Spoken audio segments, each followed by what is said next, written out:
presentamos nuestro especial investigativo Juego Sucio. La violencia en el fútbol ecuatoriano se ha incrementado en los últimos años.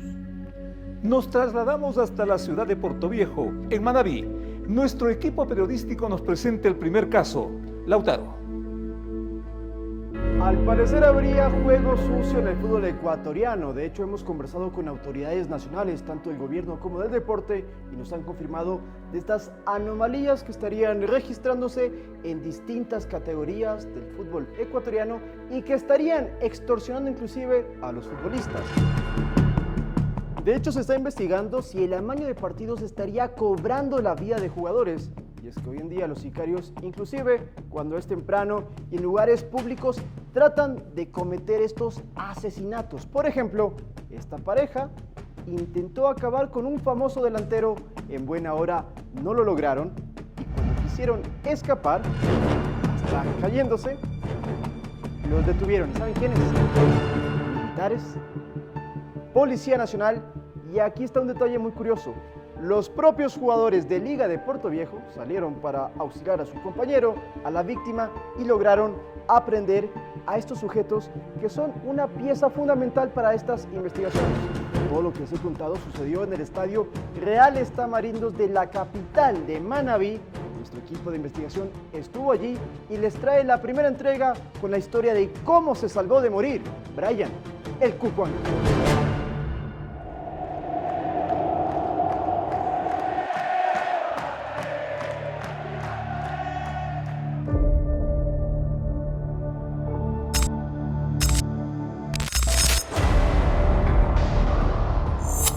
A tropezones trataron de huir.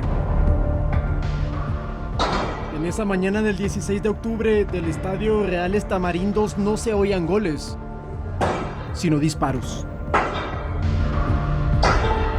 Son los dos sicarios que interceptaron al goleador de Liga de Portoviejo, Brian Cuco Angulo. Los sujetos creyeron que se escapaban, pero no contaban con que policía y militares estaban en la zona.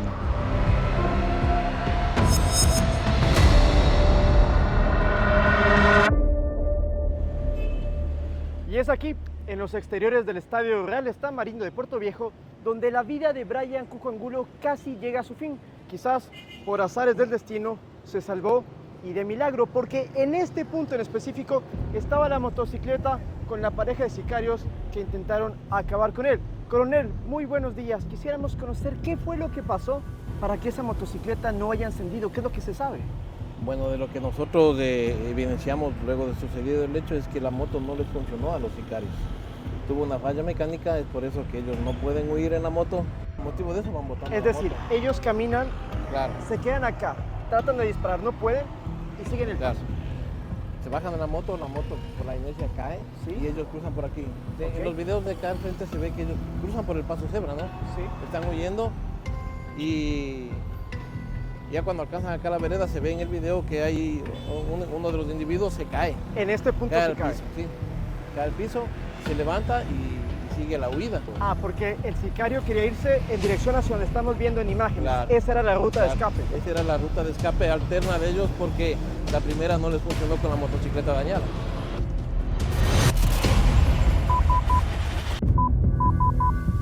¿Cómo logran atraparlos entonces? Se une a la policía, que era un solo policía el que estaba corriendo, se une la patrulla que denominamos equipo de combate. Sí. Y ya en conjunción de esfuerzos con la policía ya lo capturan al un sicario. El otro corre por el otro lado. ¿Para allá? Sí, por la otra vía. Porque allá, ajá. Y ahí es con lo que también empata el resto del personal militar y lo capturan ahí. Ahora, en medio de todo ese momento, había una balacera también en este lugar. Claro, tanto la policía como los sicarios estaban haciendo uso del arma. ¿Quiénes eran estos sicarios? ¿Qué perfil tienen? Son lo que se conoce comúnmente como gatilleros, son los que hacen el trabajo para las cabezas, para los líderes de las organizaciones, de acabar con la vida de los objetivos que ellos ya tienen definidos.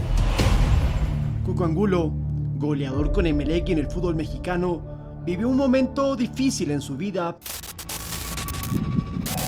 Viceministro José David Jiménez. Pero no es el único caso de violencia en el fútbol. ¿Quién estaría detrás? Por ejemplo, el caso de Brian Cuco Angulo, Jonathan González, ¿podríamos hablar de que fueron extorsionados por estas bandas que tienen relación con las apuestas deportivas? Si bien esto está en una etapa investigativa, todo apunta a que existe justamente esta estructura criminal que está coercionando a los jugadores en este sentido. La Federación Ecuatoriana de Fútbol también está al tanto de lo que sucede. Y según su máxima autoridad, el problema es inclusive aún mayor. Que estamos hablando de bandas delincuenciales muy grandes, porque muchas veces además de esto sirve de financiamiento para otros delitos, es decir, no es solo gente que busca hacer plata, sino muchas veces son bandas criminales o mafias internacionales de tráfico de drogas, etcétera, etcétera, quienes buscan lucrar de este tema de las apuestas. Contactamos al jugador, pero no obtuvimos respuesta para su versión. Pero volvamos a la historia del Cuco Angulo, quien estuvo muy cerca de dejar de jugar de por vida. ¿Cómo hizo para escapar de los sicarios? Hay testigos presenciales. El jugador venía ingresando en su mañana de entrenamiento, venía ingresando a la parte del parqueadero del estadio. Por este sector, como pueden ver, está la puerta de allá, en la cual los presuntos sicarios intentan ingresar por la puerta de aquí, la principal, al parqueadero, y uno de los sicarios intenta dispararle desde aquí, va disparándole hacia allá que el Cuco viene entrando. En una de esas el Cuco Angulo se intenta regresar y empieza a correr tipo zigzagueando y meterse en una casa. En una de esas, uno de los impactos del sicario le da en la pierna al jugador. El jugador, al momento que se pudo refugiar en la casa, miembros del equipo de combate brindaron seguridad al exterior de la casa.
Muchísimo dolor tanto en los familiares, en los amigos y en los conocidos de Jonathan El Speedy González, y digo su apodo porque desde muy joven era conocido por la velocidad que tenía tanto en Independiente del Valle como en la selección ecuatoriana, donde inclusive disputó una Copa América. Pero sí, dentro de todo este reportaje y esta investigación, visitamos el lugar de donde era oriundo Jonathan González. Estoy hablando del sector de Vista al Mar, esto en Esmeraldas, y como su nombre lo indica, es un punto estratégico para observar el Océano Pacífico, pero también para que los GDOs controlen la zona y puedan saber cuándo va a llegar la policía o las Fuerzas Armadas.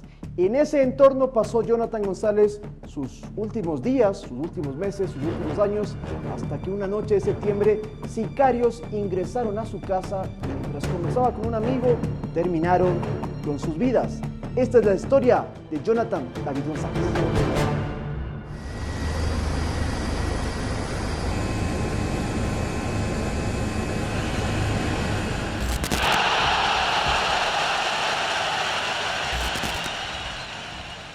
Aquí jugaba los partidos de Serie B Jonathan David González, figura del cuadro local 22 de julio de Esmeraldas. Pero hablamos en tiempo pasado porque el campo está de luto.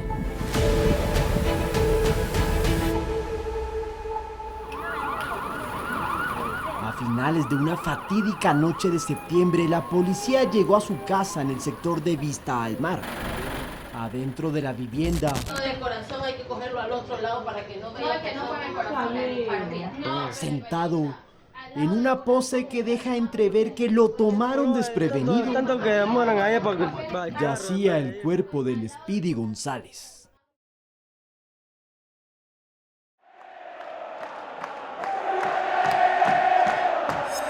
Apagaron a un ex seleccionado nacional, una figura de Independiente del Valle y con pasado en México. Detrás de su muerte hay algunas teorías.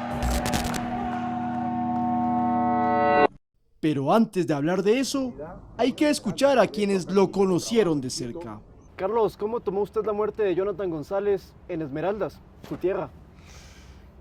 Sí fue una noticia para Carlos en lo personal y para los esmeraldeños muy impactante, porque primero Jonathan es un chico criado en el barrio, un chico de muchos consejos de Carlos. ¿Ya? Sí, nosotros en el barrio mismo. Después es un chico que se ganó todo a pulso, unos inconvenientes ahí en su vida profesional, pero esa sí nos impactó.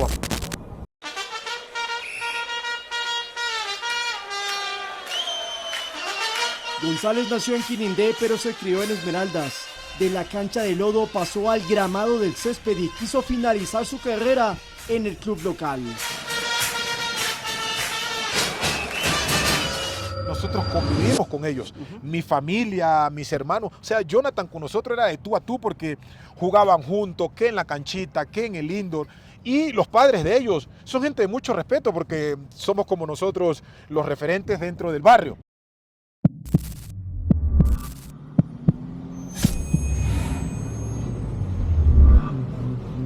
La última vez que yo lo vi, él iba a viajar a Quito, que iba a jugar con el 22 de julio, fue un día martes, y de allí ya no lo vi más hasta cuando ya me vine de Manta y lo vi ya en una caja. No fue una persona mala, ni persona que andaba en malos pasos, ni nada.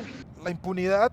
Carlos el Demoledor Tenorio, hoy dirigente gremial de futbolistas, da fe de que González estaba alejado de mafias o vicios que hubiesen provocado su repentina muerte. Ir al cuerpo de Jonathan, escuchar la noticia, abrazarla a la mamá y el sentir, tú tienes que ver toda la barriada de nosotros ahí y hasta hoy nosotros nos seguimos preguntando, no, esto tiene que ser una equivocación. Claro, es un chico más bueno que el pan, más bueno que el pan.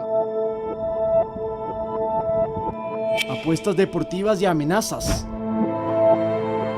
Dos términos que cada vez se escuchan más seguido. No tenemos dudas que existen grupos de delincuencia organizada que están permeando en el deporte y donde ven una forma lucrativa de hacer dinero. Lastimosamente, aventurarse a lanzar un nombre de quién y por qué se mató al Speedy González es aún prematuro. Y para mí los motivos no los vamos a saber hasta que no se siga con una investigación muy profunda. Septiembre del 2025. 2 futbolistas profesionales fueron asesinados. Jonathan González, Michael Valencia, del club Exapromo Costa de segunda categoría, avaliado en Manta una semana antes.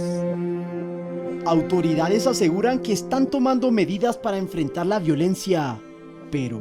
¿Y a los jugadores cómo protegerlos? Bueno, yo creo que las alertas y las denuncias tienen que hacerse de forma oportuna. Nosotros desde el Viceministerio del Deporte, de la mano con la Asamblea Nacional, estamos trabajando en tipificar delitos que atenten contra la integridad del deporte, justamente amaño de partidos, lucha contra el dopaje, y que los deportistas se sientan protegidos justamente con estas herramientas que nosotros estamos implementando, no solo desde la parte jurídica, sino también desde la detección de líneas de apuestas irregulares. Porque hay divisiones que dicen que están completamente cooptadas. Lastimosamente son más ejemplos ahora los que se están viendo semana a semana, donde son escandalosas las jugadas que todo apuntan a que hay una actividad irregular atrás.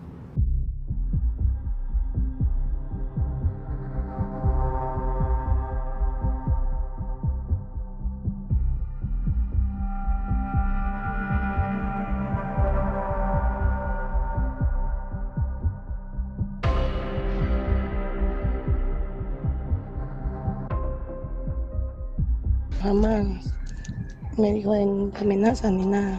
Dicen que ha sido por apuesta, por ahí nombraron a otra persona también. Pero nosotros no supimos nada realmente, qué mismo fue lo que pasó, no se sabe.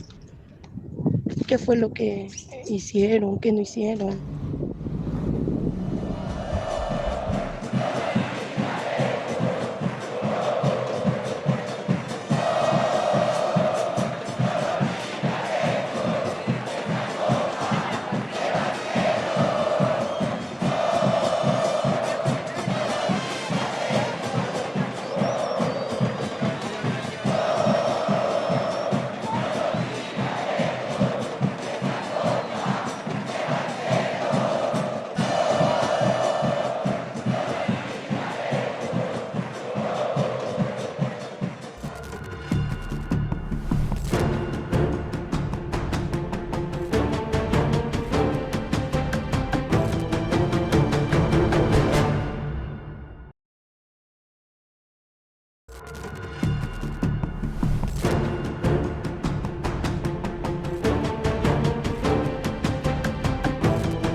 Un jugador de fútbol sancionado por supuestos amaños de partidos conversó con nosotros.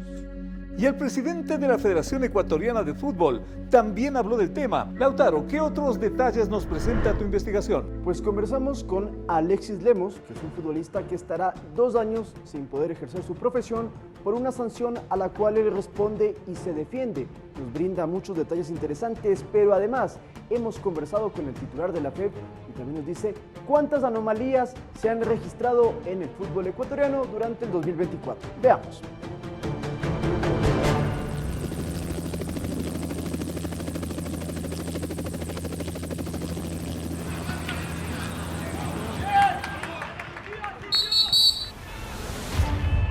La temporada terminó, pero para algunos la fecha de retorno es incierta. Resulta que los goles, faltas y corners de ciertos partidos no habrían sido del todo fortuitos por el juego, o al menos esa es la tesis de la Liga Pro para haber sancionado a 20 jugadores. Las sospechas de amaños de partidos apuntaron contra 4 clubes que fueron sancionados. Pero hay más, porque a un total de 20 futbolistas de esos 4 equipos les prohibieron jugar durante 2 años. Esto por supuestos vínculos con los delitos que se investigan. Entre ellos está el guardameta Alexis Lemos, titular de Gualaceo en el primer semestre del 2025, con quien conversamos en exclusiva. Alexis, cuéntenos, ¿cómo han sido estos días luego de la sanción de la Liga Pro? Le cuento que la información, bueno, cuando se publicaron los nombres, si no me equivoco, ya van más o menos unos 26, 25 días, si no me equivoco. Y resulta que en los 25 días no sé ni qué día es, ni qué hora, no sé quién juega. Tenía entendido de que no tenía claro de que había convocatoria. Y resulta que el día de ayer mi suegro me dice, ¿cómo irá a parar Ecuador? Yo le digo, ¿de qué me habla? Le digo. Y ni siquiera sabía qué estaba pasando. Porque la verdad que me afectó mucho, le afectó a toda mi familia, a mi esposa, a la familia de mi esposa, a amigos cercanos. Y la verdad o sea, lo que estoy viviendo, la verdad que es fuerte, es fuerte. Según la Comisión Disciplinaria de la Liga Pro, las sanciones son el fruto de investigaciones efectuadas en la Serie B del campeonato. Por su parte, la Federación Ecuatoriana de Fútbol confirma que cosas extrañas podrían estar sucediendo. Nosotros ya hemos recibido reportes de anomalías que los estamos investigando, aproximadamente unos 10, 11 reportes del año, ¿no? De partidos que han presentado anomalías.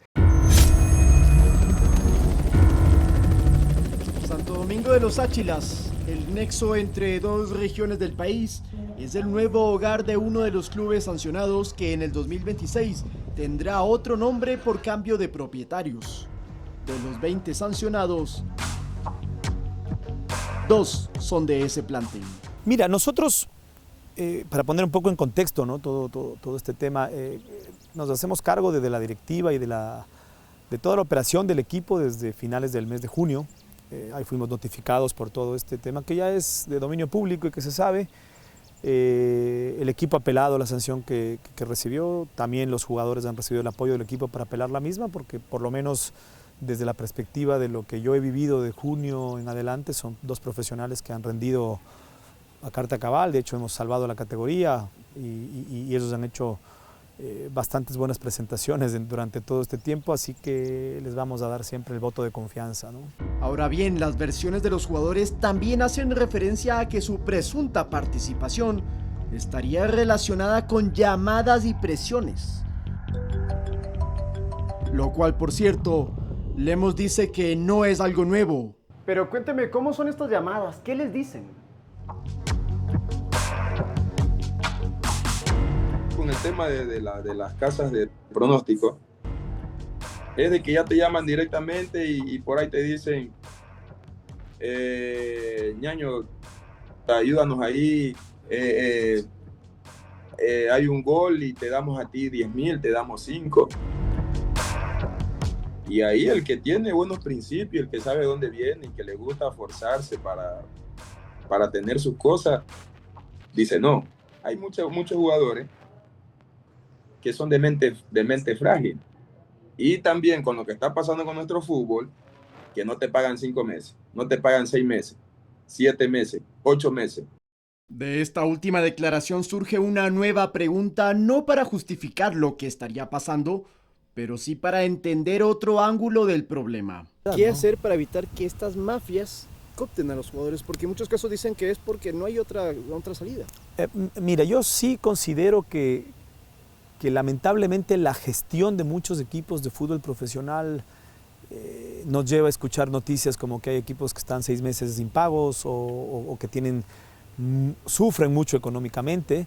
Y yo creo que ahí lamentablemente hay como caldos de cultivo que se pueden ser aprovechados por esa necesidad de esos jugadores que por ahí no tienen que llevar a su mesa que un plato de comida, van 4 meses sin cobrar.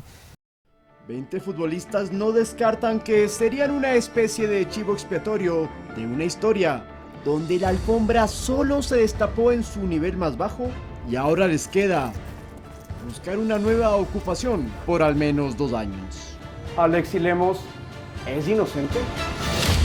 Hasta que se demuestre lo contrario, ¿sí? Y con la seguridad que me caracteriza, soy inocente y no tengo ningún problema. Que me llamen a conversar, que me llamen, que esto fue tu prueba, por eso fue y por eso no van a encontrar porque, vuelvo y repito, no he hecho nada con nadie.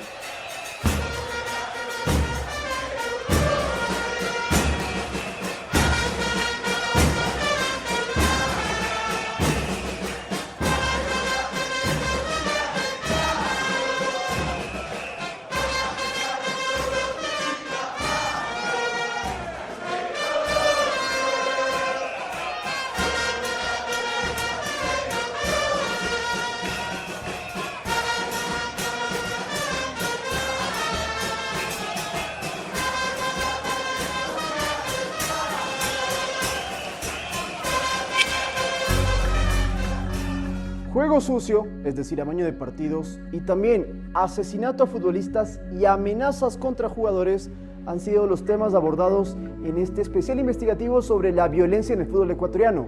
En la entrega de esta noche vamos a escuchar de la propia voz del presidente de la Federación Ecuatoriana cuánto dinero mueven las apuestas deportivas en el sistema del fútbol nacional. Vamos a ir al grano. Ya viajamos por el país constatando la violencia en el fútbol.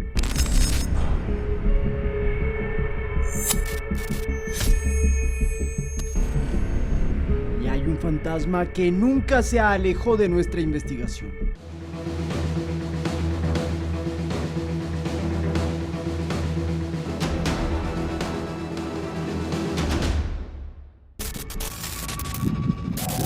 Viceministro José David Jiménez, ¿es verdad que existe el amaño de partidos en el fútbol ecuatoriano? Lastimosamente, sí, es un mal que está generando mucho daño al fútbol ecuatoriano, tanto a nivel nacional, a nivel regional y a nivel mundial. Amañar un partido significa que se acuerde el resultado final o lo que sucede en medio del juego, para así obtener una ganancia económica que se apostó previamente. Fuimos a consultarlo con el titular de la Federación Ecuatoriana de Fútbol, para desentrañar este modus operandi que partiría de las apuestas deportivas. Ya no es ni siquiera a ganar o perder un partido. Hoy se apuesta a cosas como el número de goles en el primer tiempo, número de goles en el segundo tiempo, corners, tarjetas. Entonces son eventos mucho más difíciles y la única manera de identificar todo esto es con un software que monitorea las apuestas en el mundo a estos eventos.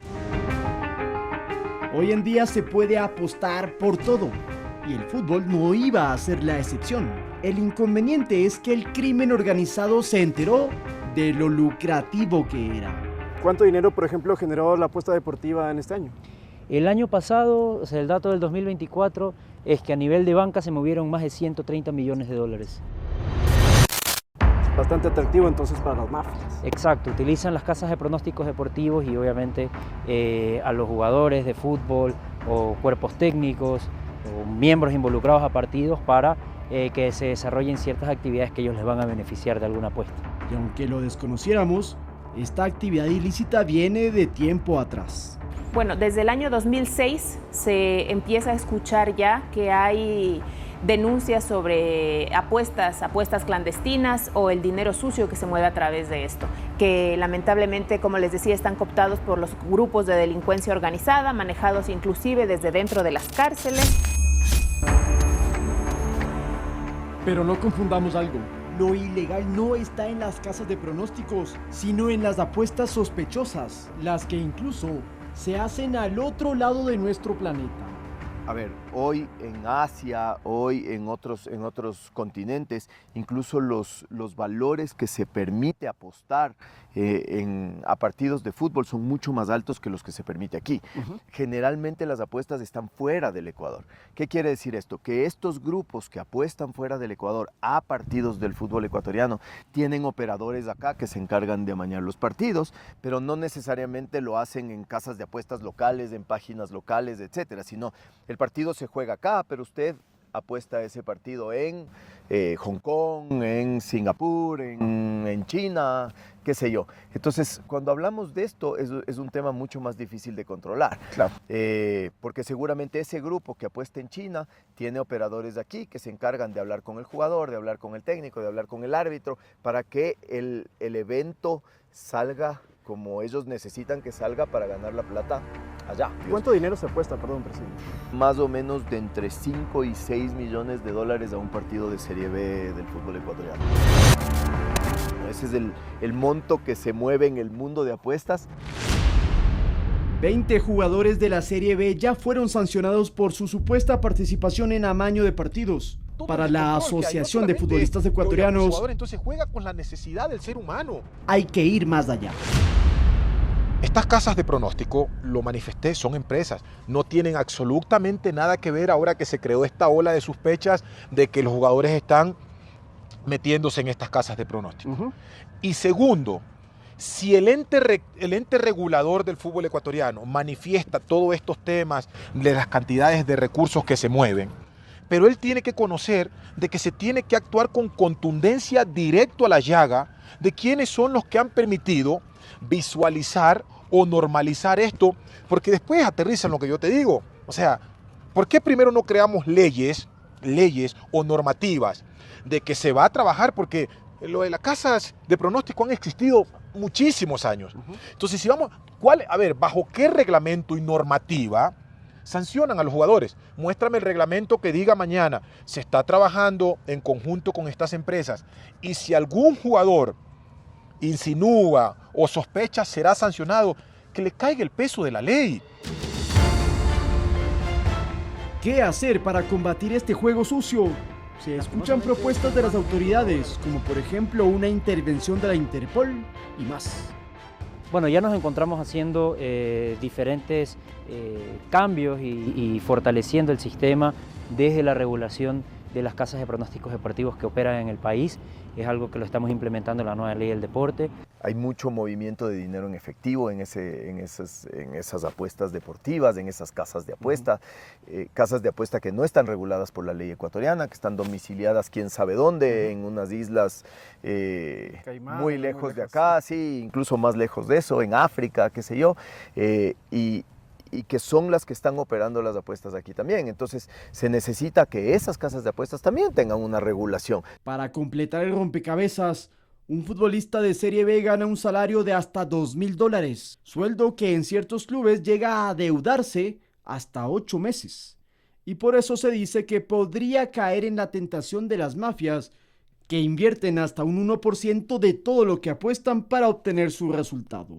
Si vamos a iniciar una investigación, tiene que empezar. Si tú tiras nombre, porque no estamos investigando aquí al fútbol ecuatoriano, porque aquí yo no veo a nadie de la Serie A.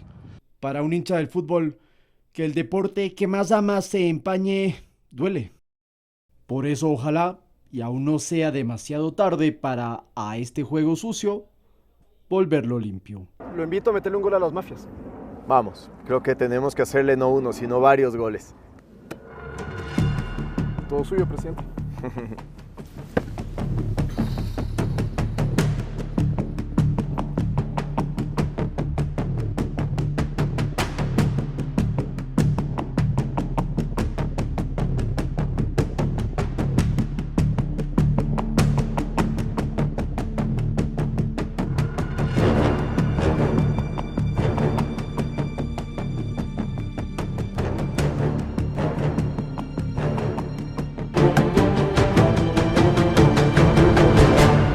Cerramos Juego Sucio, 4 entregas, muchas revelaciones, pero el análisis final lo hace usted en su casa para que ojalá, como lo dijimos en la nota, el balón se limpie por siempre.